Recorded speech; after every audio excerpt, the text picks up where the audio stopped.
Que es tal que siempre que x esté en el dominio de f y 0 menor que valor absoluto de x menos x0 menor que delta, entonces valor absoluto de f de x menos l menor que epsilon. Las notas, ¿lo demás también? Sí, por favor. Las notaciones. Límite de f de x es igual a l cuando x tiende a 0. ¿Sí es tiende o x0? O x vale 0. Pero, Cuando x es 0. Y límite de f de x es igual a l cuando x tiende a x0. ok, gracias, César. Hasta ahorita es la definición que nosotros hemos estado trabajando las clases pasadas, ¿cierto o no? ¿Hay algo nuevo hasta aquí? No, donde viene lo nuevo es aquí. Así que, por favor, ya, Arixel, ¿me ayuda a leer la nota del primer párrafo hasta aquí, sub 0, hasta este punto donde está el indicador? Desde Sí. nota, siempre hasta aquí. Ok. Nota, siempre que hablemos del límite de una función f en x0, supondremos que todo intervalo abierto que contiene a x0 contiene también un punto x, distinto de x0, en el dominio de f. Si tal es el caso, entonces el punto x0 se dice que es un punto de acumulación del dominio de f. Si x0 no es un punto de acumulación del dominio de f, entonces el límite de f en x0 no es único. En realidad, todo número L, entonces el límite de f en x0. Pues si x0 no es un punto de acumulación del dominio de f y delta es suficientemente pequeño, no hay ningún número x en el dominio de f que satisfaga 0 mayor valor absoluto x menos x0 menor que delta. Ah, no, mayor que delta, ¿verdad? Sí, es menor. Y todo número L satisface los requerimientos para el límite de f en x0. Gracias. Raúl Díaz, por favor, continúa el siguiente párrafo. Sí, claro, profesora. Usualmente los dominios de nuestras funciones serán intervalos, y todo punto de un intervalo es un punto de acumulación del intervalo. En realidad, para un intervalo abierto finito, a, b, donde a menor que b, todo punto del intervalo cerrado, a, b, es un punto de acumulación de a a b. Por ejemplo, b es un punto de acumulación, ya que todo intervalo abierto, c, d, contiene b, también contiene números x menores que b y mayores que tanto c como a. La imagen geométrica de la definición 3.1 es la siguiente figura. Localices el punto x0, l para un número epsilon mayor que 0 dado. Dibújense las dos rectas horizontales y igual a l menos epsilon y y igual a l más epsilon. Ahora la definición del límite f igual a l. Ok. Muy bien, chicos. ¿Qué entendieron hasta aquí sobre puntos de acumulación y sobre la definición? La definición, las clases pasadas ya la habíamos revisado. ¿Qué hay de nuevo en esta parte? La terminología de puntos de acumulación, ¿cierto o no? ¿Qué entendimos por punto de acumulación?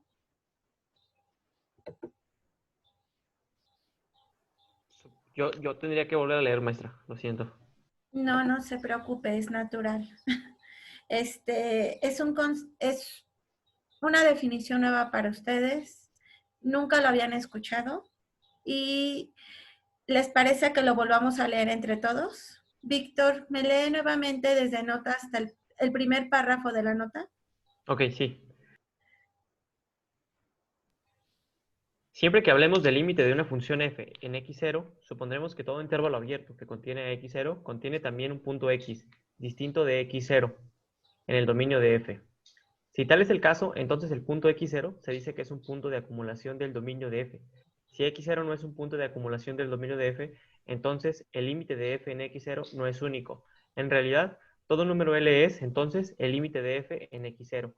Pues si x0 no es un punto de acumulación del dominio de f y delta no es suficientemente pequeño, no hay ningún número x en el dominio de f que satisfaga 0 menor que el valor absoluto de x menos x0 menor a delta. Y todo número L satisface los requerimientos para hacer el límite de f en x0.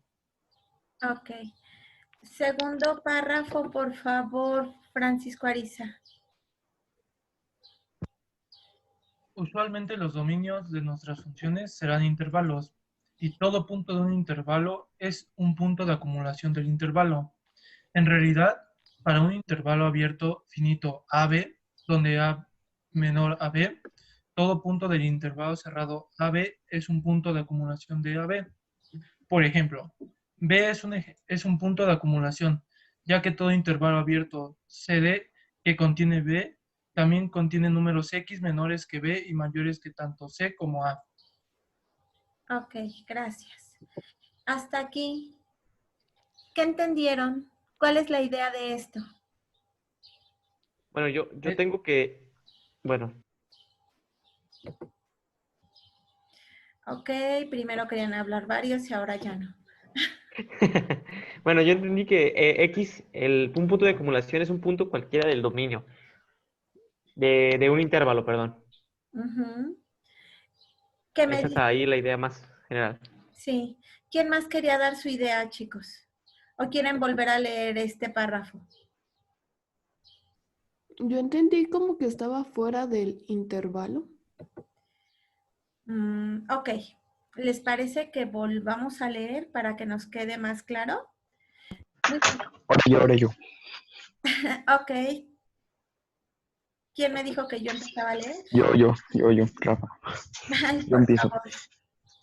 Bueno, nota. Siempre que hablemos del límite de una función f en x0, supondremos que todo intervalo abierto que contiene a x0 contiene también un punto x, distinto de x0. En el dominio de f, si tal es el caso, entonces el punto x0 se dice que es un punto de acumulación del dominio de f. Si x0 no es punto de acumulación del dominio de f, entonces el límite de f en x0 no es único. En realidad, todo número L es entonces el límite de f en x0, pues si x0 no es un punto de acumulación del dominio de f. ¿Y cómo se llamaba ese? Delta. Delta.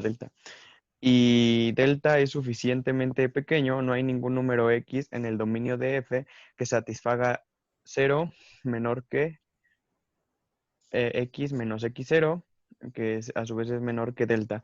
Y todo número L satisface los requerimientos para hacer el límite de f en x0. Ujú. ¿Quién me ayuda con el segundo párrafo? Ok, Luis Alejandro, ¿me ayuda, por favor? Sí. ¿Sí me escucho ahí? Sí. Ok, dice, usualmente los dominios de nuestras funciones serán intervalos y todo punto de un intervalo es un punto de acumulación del intervalo. En realidad, para un intervalo abierto finito, AB, donde A es menor a B, todo punto del intervalo cerrado AB es un punto de acumulación de AB. Por ejemplo, B es un punto de acumulación, ya que todo intervalo abierto CD que contiene B también contiene números X menores que B y mayores que tanto C como A. Okay. Ok. ¿Ya les quedó más claro? ¿Qué es un punto de acumulación en las palabras más simples que entendamos?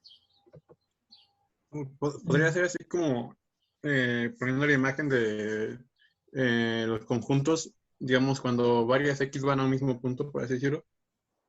Ok, Yo ajá. diría que es más como un tema de proximidad, ¿no? Hacia el punto P. Bueno, bueno, hacia el punto X, punto P. Como aproximarse dentro de un conjunto de unos puntos al mismo valor. Ay, es que Sí, sí están bien las ideas que ustedes están dando. De hecho, ni César está incorrecto y tampoco Francisco está incorrecto. Están dando buenas ideas. ¿Van bien? ¿Qué dicen los demás? Somos un grupo aquí de varios elementos. Entonces basándome en la idea de este Francisco, también puedo ver que el punto de acumulación pertenece al dominio y tiene que ser como un número que se vaya aproximando a X, pero que es un punto fijo, ¿no? ¿Podríamos decirlo así? Ok. Más bien, no. Ok. ¿A qué te refieres con fijo? Porque hay que tener cuidado ahí. Bueno, x0 no es una constante, no me refiero a que con fijo sea una constante, sino que es un valor que le podemos asignar un valor concreto para definir a un punto X, ¿no? Ah, ok. Sí, X sub 0 es un valor en un valor específico, es lo que me está diciendo. Sí, sí está correcto. ¿Qué más, chicos? ¿Qué más estamos entendiendo los demás?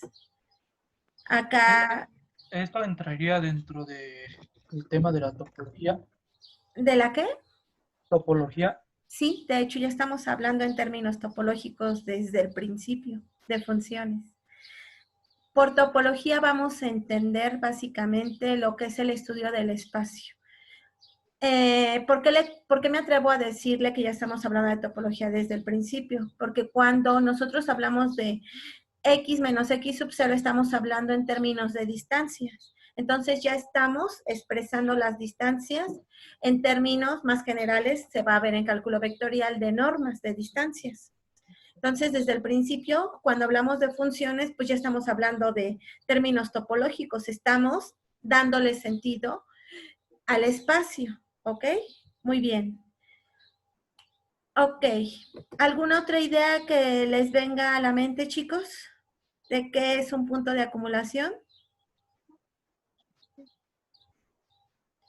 Ok. Voy a complementar parte de lo que ustedes decían. Yo les comentaba la clase pasada que era importante que entendiéramos, ciertamente como sus compañeros lo comentaban, que X sub 0 es un punto al que nosotros nos comenzamos a acercar, lo voy a considerar aquí en la figura. Dado que nosotros nos estamos acercando a X sub 0, entonces, ¿qué va a ser? Un conjunto de puntos de acumulación. ¿Recuerdan que nosotros para cada epsilon encontrábamos un delta o para cada delta encontrábamos un epsilon? Por definición, pues resulta ser que cuando ustedes comienzan a tomar valores específicos o de forma general de delta, resulta que ustedes en este intervalo de X menos delta a X sub 0 más delta, ustedes tienen todo un conjunto de puntos que se van a aproximar ¿a quién? A X sub 0.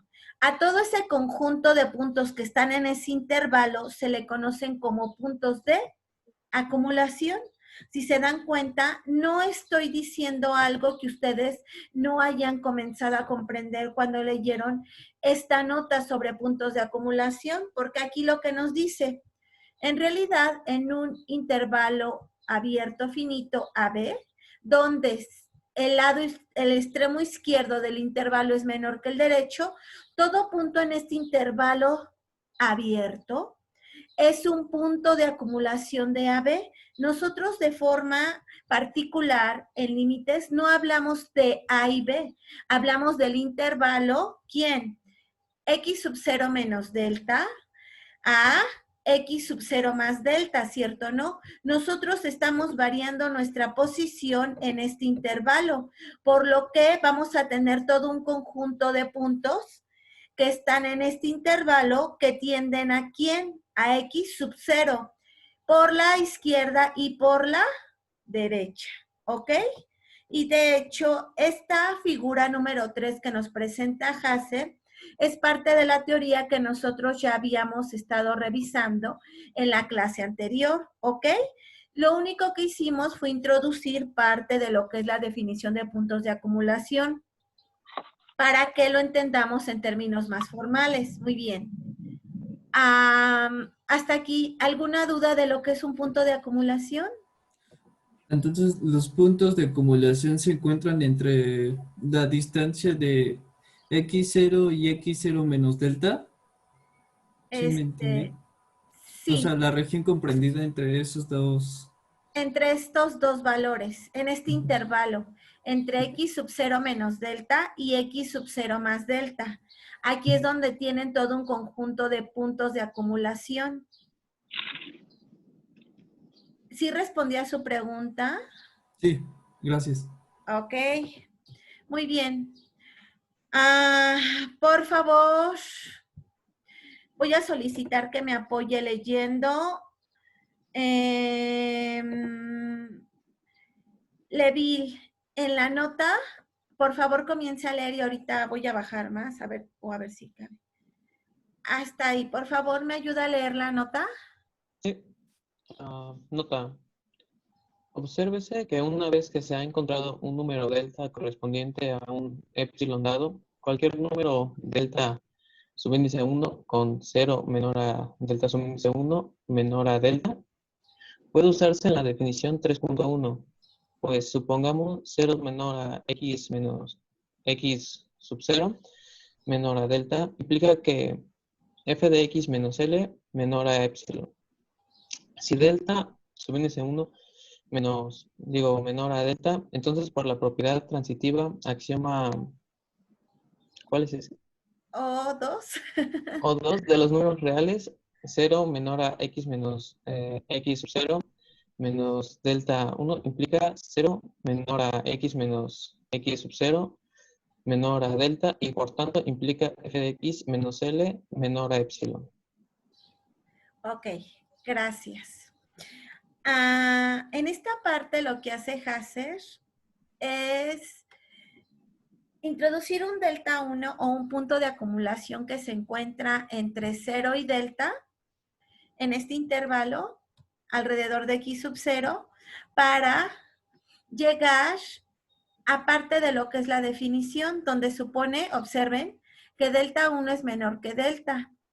Aquí aplica una propiedad que yo previamente ya les había solicitado que ustedes investigaran, ¿verdad, chicos?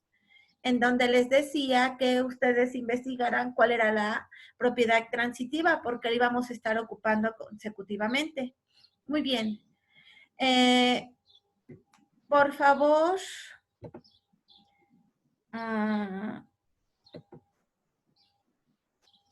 Alfredo Nava, ¿me ayuda a leer este párrafo desde la desigualdad hasta deseado? Sí, la desigualdad 0 menor al intervalo, al valor absoluto de x menos x0 en la definición 3.1 implica que x diferente de x0, digo de x0, de x subíndice 0, nosotros excluimos específicamente que x igual a x0 para ser capaces de considerar el límite de f en x0, cuando no pueda definirse f en x0.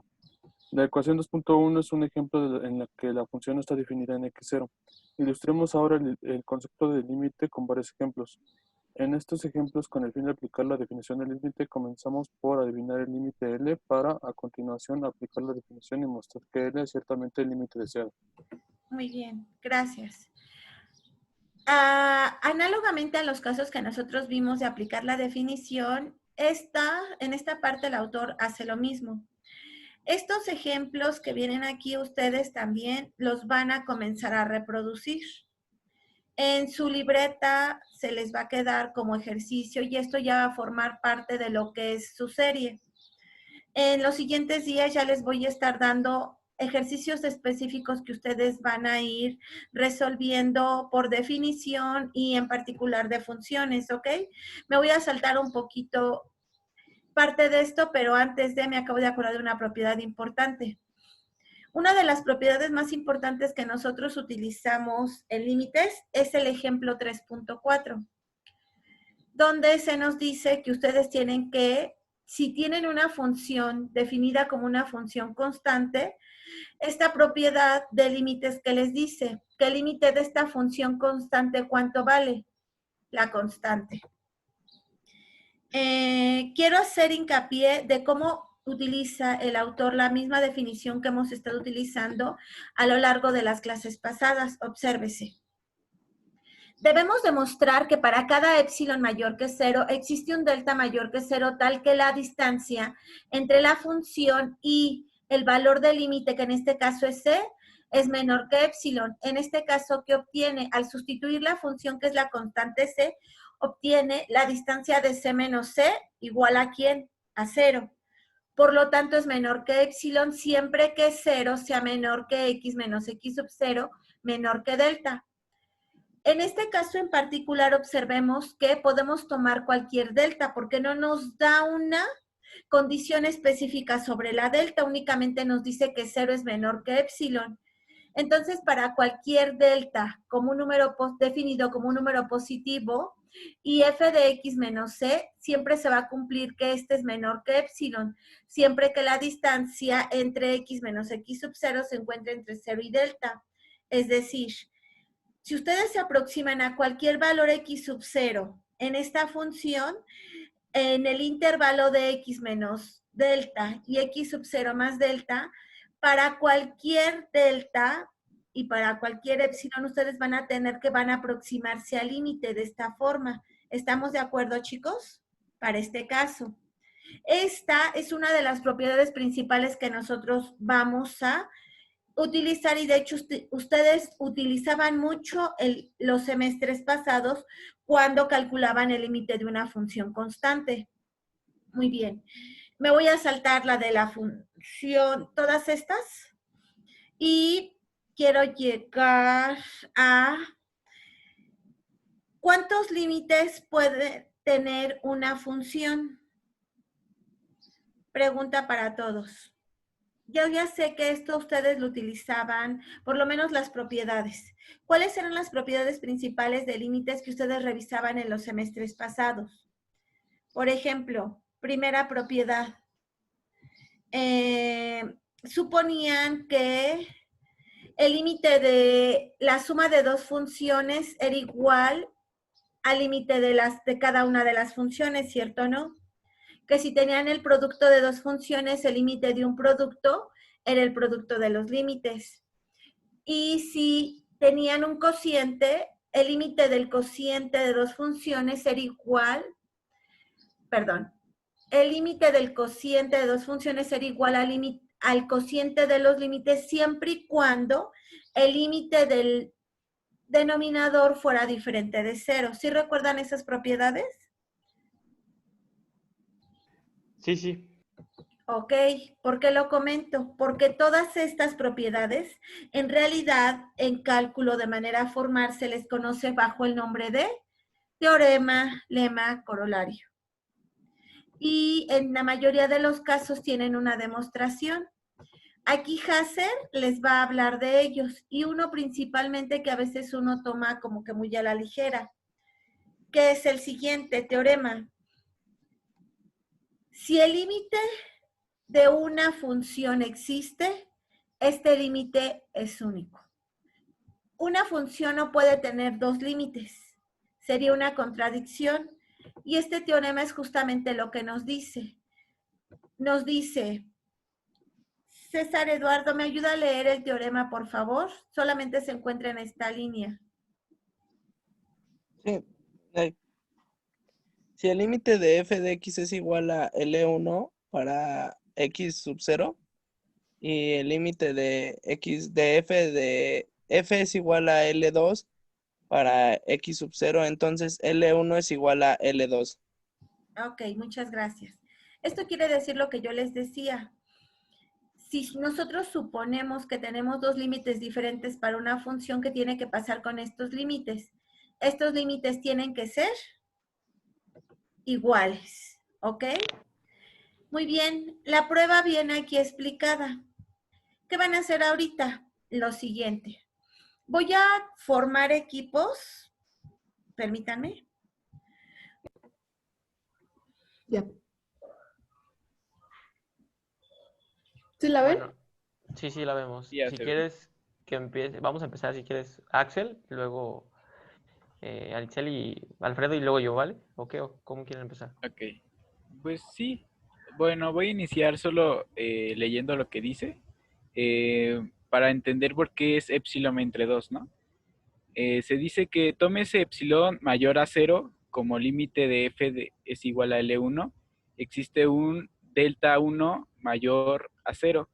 Entonces nos queda que la función menos el límite 1 es menor a epsilon entre 2. Aquí podemos decir que epsilon es entre 2 porque se hace como el promedio de los dos límites, como hay dos, por eso se divide entre 2 para promediarlo. ¿Y quién quiere seguir?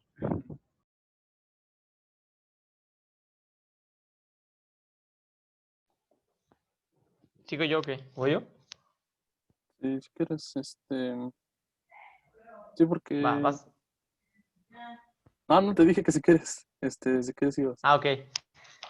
Va. Entonces, lo que dice compañero Alex es, bueno, básicamente voy a empezar aquí diciendo que si el límite de f en x0 es igual a L1 y el límite de x0 si el límite de f en x0 es igual a L2, entonces el límite 1 es igual al límite 2.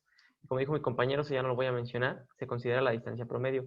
¿Cómo probamos mejor que el límite si es efectivamente igual, el límite 1 es igual al límite 2? Entonces aquí lo que hacen es considerar un delta 1 como la distancia entre x y x0, es decir, la distancia cuando básicamente x0, por así decirlo, a es igual a delta 1, la distancia de x0 es igual a l, la distancia, perdón, estoy un poco revuelto. Dice que además límite 2 va a ser epsilon entre 2 y la distancia entre x y x0 va a ser mayor que 0, pero menor que delta 2. Y si bajamos, si quieres continuar, Excel.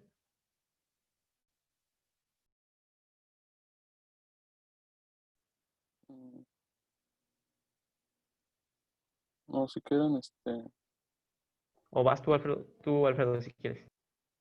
bueno, aquí después ya se llega a la expresión, la terminología de que la distancia de L1 menos L2, dándose como en un principio la definición de que eran diferentes, pero para comprobar el punto anterior, se llega a la siguiente expresión que sería L1 menos f de x1 más f de x1 menos L2. Eso te da un valor absoluto que es menor o igual a L1 menos f de x1 más... es que no alcanzo a ver ahí si es valor absoluto. No sé, valor absoluto de fx1 menos L2, que es a su vez menor que epsilon entre 2, los promedios de los dos límites, que a su vez dan igual a epsilon en total, por lo que eso comprueba que L1 es igual a L2. O bueno, Nada sí más se aquí entiende. haciendo un hincapié, el teorema 3.13 nos dice que si el valor absoluto de A es menor o igual a epsilon, entonces A es igual a 0. En este caso, nuestra A es la diferencia de los límites. El límite 1 menos el límite 2. Ese vendría siendo A. Entonces yo puedo decir por el teorema con el lema 13.13 que el límite 1 menos el límite 2 es igual a 0. Entonces, si yo despejo el límite 2, me queda límite 1 igual al límite 2. ¿Quieres seguir a Excel a hacer unas aclaraciones o algo así? Pues nada más que sí, L1 y L2 serían lo mismo, pero se reparten en epsilon entre 2. Y ya. Ok, muchas gracias, chicos. Vamos a ver. Ok. ¿Pueden regresarle la pantalla tantito, por favor? Ok. Muy bien. Ah, perdón, era hacia arriba, ¿verdad? Sí, no pasa nada, ya estoy compartiendo. No se estrese. Muy bien. Este es el teorema que nosotros estamos analizando. ¿Qué nos dice? Recordemos nosotros de nuestras matemáticas anteriores que un teorema es una afirmación general que se da para cualquier función. lo primero que nos dice es que si el límite de una función existe cuando x tiende a x sub 0, y suponemos que es igual a L1 y que ese mismo límite existe, pero que es igual a un L2, es decir, nosotros por hipótesis suponemos que los límites son diferentes, entonces ¿a qué tenemos que llegar? Que estos límites son iguales, por lo que tiene como consecuencia de forma general que el límite de una función es único. No pueden ser diferentes. Muy bien. Ahora, como un teorema es una afirmación general, ¿qué es lo que nosotros hacemos? Lo siguiente, hay que demostrarlo a partir de resultados previamente estudiados. Nosotros no los vimos, pero lo podemos utilizar. Uno de ellos sí, que fue la definición de límite, que nos dice, tómese epsilon mayor que 0. Como el límite de la función cuando x tiende a x sub 0 es igual a L subíndice 1, entonces existe un delta subíndice 1 mayor que 0. Hasta allí todos estamos de acuerdo. Tal que, ¿qué sucede, chicos? Lo siguiente. Tal que la distancia entre la función y el límite subíndice 1 es menor que ¿quién? Que epsilon. ¿Qué fue lo que supuso aquí el autor? Como dice que existen dos límites, entonces lo lógico es que la distancia al límite dice, pues puedo tomar el promedio de ambos, y es lo que hace el autor.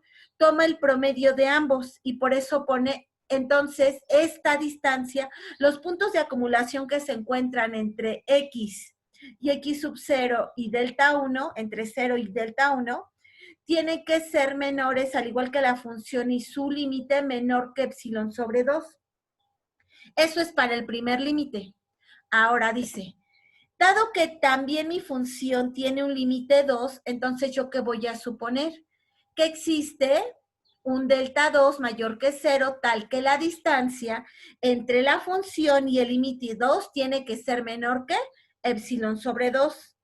Entonces, siempre que x se encuentre en el dominio de f y la distancia entre x y x sub 0 se encuentra entre 0 y ¿quién? Delta 2. Hasta aquí, ¿hay alguna duda? Lo único que está utilizando es parte de las definiciones que ya vimos. Aquí es donde viene la parte fina. Dice, ahora bien, como x sub 0 es un punto de acumulación del dominio, en este caso el dominio de la función, f está definida en algún punto x subíndice 1 diferente de x subíndice 0. Ambos están dentro del dominio, x subíndice 0 es un punto de acumulación y x subíndice 1 es a donde nos acercamos. En el intervalo, ¿quién? Dado que los dos límites existen, debe de existir en ambos intervalos, por lo que considera el punto de acumulación x sub 0 menos delta 1 con el punto de acumulación, que es cualquiera, más delta 1. ¿Con quién? Intersección. Con los puntos de acumulación x sub 0 menos delta 2, coma, el intervalo de x sub 0 más delta 2. ¿Hasta aquí estamos de acuerdo? Luego, entonces, ¿qué sucede? Pues va a medir la distancia que hay entre el límite 1 y el límite 2.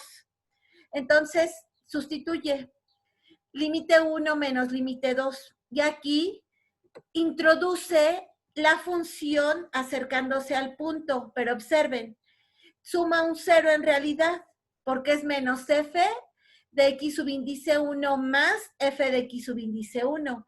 Es la misma función sumada y restada. ¿Hasta aquí estamos de acuerdo? Donde la función está definida.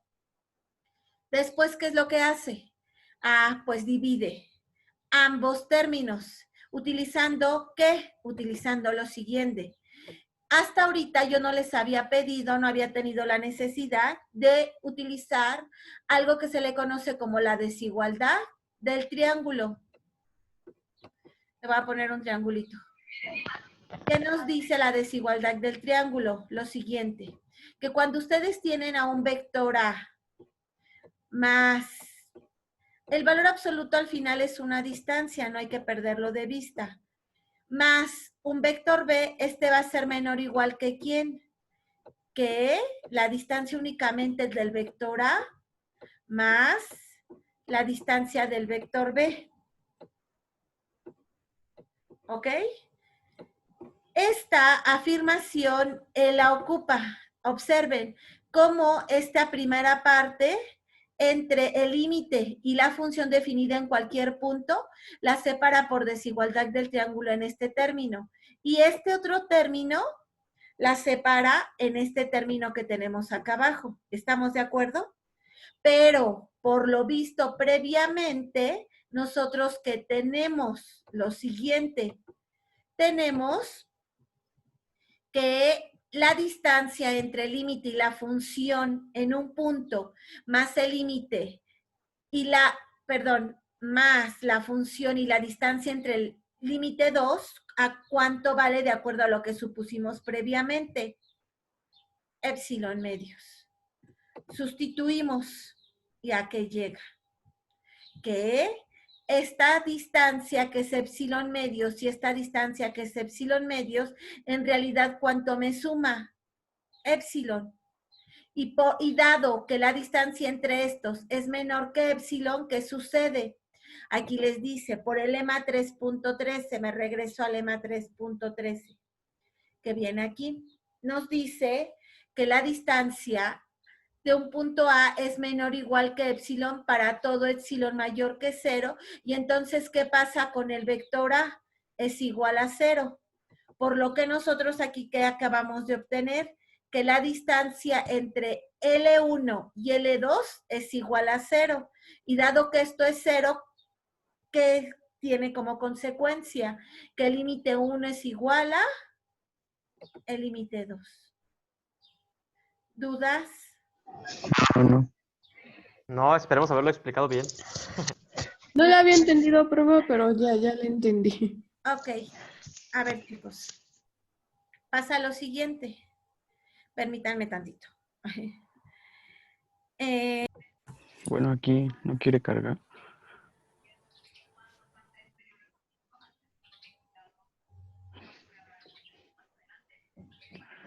Ay, no sé por qué no se ve aquí. Ay. Relájese, no pasa nada. Tenemos... Básicamente lo contrario que nos acaba de explicar la profesora, porque, bueno, les voy a leer las definiciones y ahorita les digo por qué. Para empezar, pues aquí del lado izquierdo, en 3.19, la definición dice que el límite de f cuando x con subíndice 0 está restringido a epsilon cuando es igual a menos infinito, coma, x subíndice 0, se llama límite izquierdo de f en x subíndice 0. Las notaciones serían límite cuando x0 es negativo, límite de f cuando x0 es negativo es igual a L, y límite de f de x cuando x tiende a x0 negativo es igual a L. Se usan para denotar que L es el límite izquierdo de f en x0, y la definición 3.20 dice que el límite de f en x0 está restringido a epsilon cuando es igual a x subíndice 0, coma infinito. Se llama límite derecho de f en x0, en donde las notaciones serían el límite de f cuando de x0 negativo es igual a L, y límite de f de x cuando x tiende a x0 positivo es igual a L.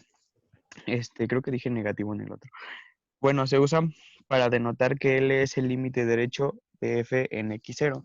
Bueno, aquí tenemos un ejemplo en el que ahorita van a explicarlo un poco más, pero podemos ver que, por ejemplo, aquí está la gráfica, y la gráfica está, bueno, tiene un punto en el que no está continua, y entonces no tiene límite. Bueno, aquí tenemos dos ejemplos, uno que viene de x1 y x2, y uno viene del lado derecho y otro del lado izquierdo. Entonces, en el punto 3, se corta ese punto, bueno, esa unión, no hay unión más bien, y pues sería todo lo contrario de la otra definición, porque aquí tenemos dos límites diferentes. Entonces no tendría como tal un límite, porque el límite es único. Entonces, como hay dos aquí, pues no se puede. Bueno, ¿quieren explicar un poco más a detalle el problema? Bueno, retomando lo que dice Rafael, Es que, por ejemplo, sí, observemos que para declarar cuando vamos a la izquierda o a la derecha, es importante analizar los signos que tenemos cuando indicamos el límite, cuando tiende a, importante denotar los signos, ¿no? Negativo no quiere decir que sean valores negativos, sino que el límite se acerca hacia la izquierda y positivo, pues, hacia la derecha. ¿Sí, no? ¿Estoy bien, profesor? Sí. Bueno, y la verdad es que no lo entiendo así mucho algebraicamente el proceso, pero como dice Rafael, quizás porque nuestra función es discontinua, de alguna forma, es una función de parte entera, por lo que tengo entendido. Entonces, como es discontinua, quizás es por eso que no tenga límite. No estoy seguro. Sí. Ahorita vamos a analizarlo entre todos. ¿Alguien más va a aportar algo? Yo, No. exactamente lo mismo que dijeron mis compañeros. Bueno, yo sabía que cuando analizas por el lado izquierdo, que es con el signo negativo, y después por el lado derecho, que es con el signo positivo, si no es el mismo número, si no es el mismo límite, quiere decir que el límite no existe, porque está cortado, o bueno, sí está cortado. Entonces, lo que nos faltó es analizar un poquito más el álgebra que aquí nos da el autor para llegar a ese resultado. Ok. ¿Alguien más va a aportar algo? No, creo que ya. Ok. Muchas gracias, chicos. Ok. Voy a dejar de compartir pantalla. Ok. Gracias. Muy bien. Voy a retomar parte de lo que ustedes estuvieron comentando. A ver, el primer teorema nos dice lo siguiente. Nos dice que es importante que nosotros veamos que si el límite existe, el límite es único, ¿cierto o no? Pero, ¿qué sucede? En este teorema no está considerando si la función es continua o no, porque resulta ser que más adelante lo vamos a ver, después justamente de este tema, que las funciones van a ser continuas precisamente a partir de ¿qué? De la definición del límite. Ahora bien, más sin embargo, dada que no todas las funciones tienen propiedades de continuidad, dicen ustedes, podrían entonces preguntarse uno, entonces, ¿qué me garantizaría a mí de que además de que el límite sea único, exista el límite? Observemos.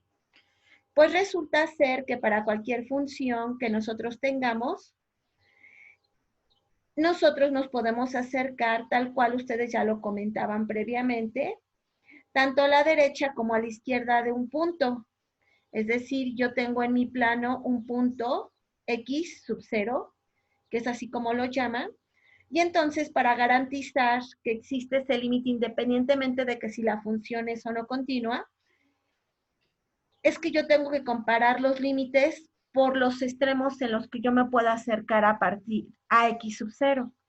¿Y qué es lo que dicen los autores? Pues me acerco por la izquierda, le llamo a negativa, cuando me acerco por la izquierda, y no es que sea a través de los negativos necesariamente, eso va a depender de dónde esté quién, x sub 0. Entonces, al acercarme por la parte izquierda, para distinguirlo le pongo x sub 0 negativo.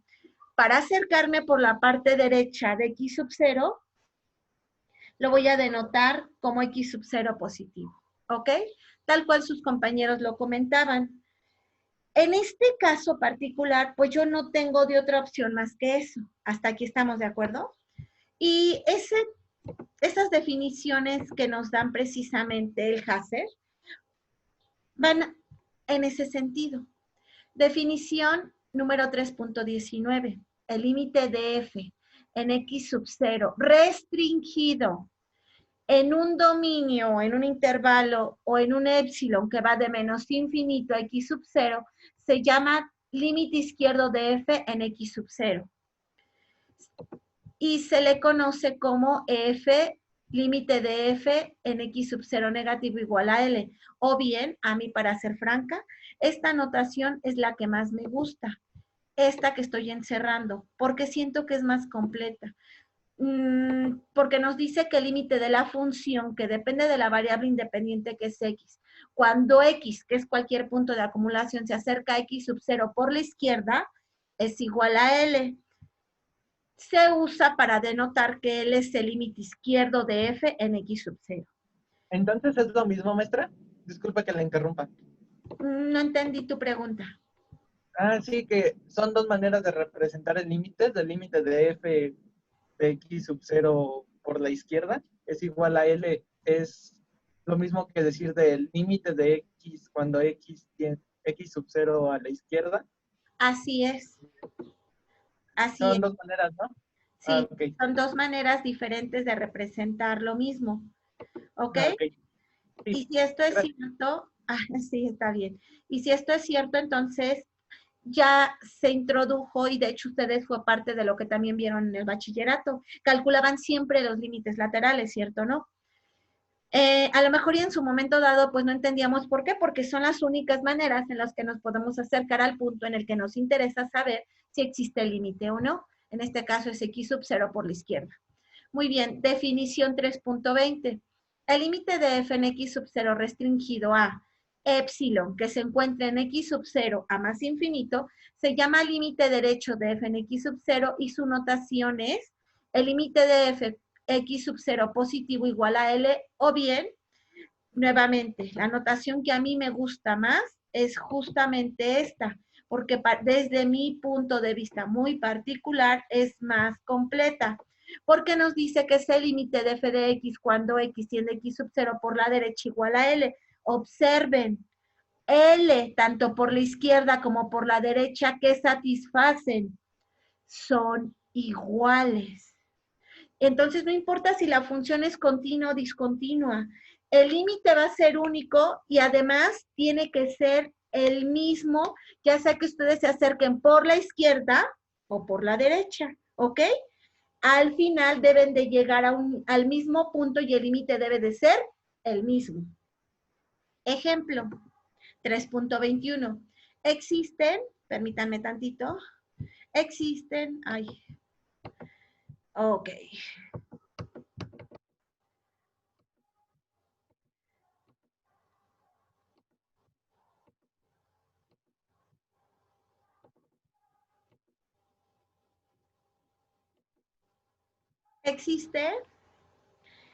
Nos preguntan, ¿existen los límites de la función entera cuando x tiende a n?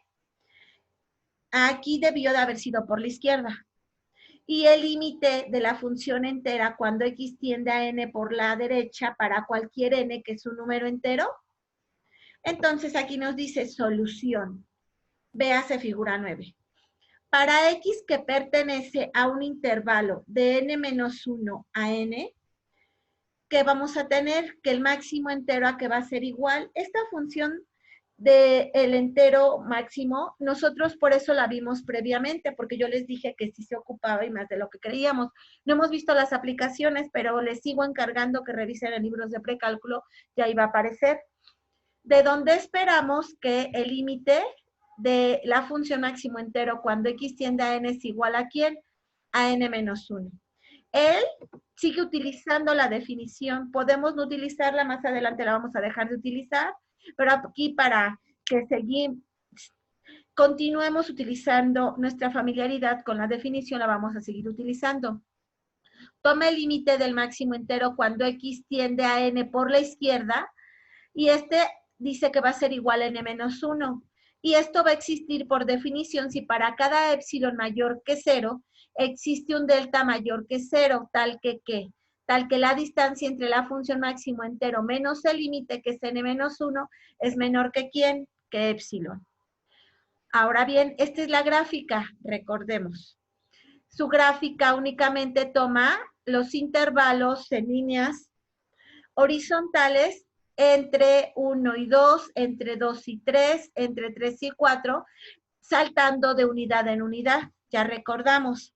Aquí toma el caso particular cuando n es igual a 3. Se centra en eso porque por ahí me imagino que en el límite va a comenzar a utilizarlo. Siempre que sucede? Voy a retomar lo que estaba diciendo. Esta distancia entre máximo entero y n-1 va a ser menor que epsilon siempre que ¿qué? Siempre que x se encuentre en un intervalo entre menos infinito, recuerden que n está por la izquierda. Entonces su intervalo, ¿quién va a ser? De menos infinito, ¿a dónde? A n. Por lo que la distancia entre x menos el punto n se encuentra entre 0 y delta, es decir, siempre que ¿quién? Que 0. Como toma únicamente valores negativos, por definición de distancias negativas, esto se puede reescribir como n menos x menor que delta. ¿Sí estamos de acuerdo aquí? Sí. Ok. O lo que es equivalente. Algo parecido ya habíamos realizado nosotros previamente. Despejo a la variable x. Entonces, cuando yo despejo a la variable x, ¿qué va a suceder? Bueno, aquí me va a quedar menos x, esta n va a pasar como negativa del lado izquierdo de la desigualdad y también del lado derecho. ¿Estamos de acuerdo? Pero como tengo un signo negativo, mejor lo hago paso a paso. Es decir, esto. Lo voy a hacer tal cual lo haría un mortal como yo. Menor que, menos x, menor que quién, menor que delta, menos n. Hasta aquí estamos de acuerdo. Ahora, dado que tengo este signo negativo, voy a multiplicar a toda la desigualdad por un signo negativo. Cuando yo realizo esto, esto me queda como n. Pero ¿qué pasa con mi desigualdad? Se invierte. Es una propiedad que ya habíamos analizado. Aquí mi x me queda así. Aquí mi desigualdad se invierte y aquí ¿qué me va a quedar? N menos delta, que es justamente lo que nosotros observamos aquí. ¿Ok? ¿Dudas hasta aquí, chicos? No, no ninguna. Ok. Perfecto.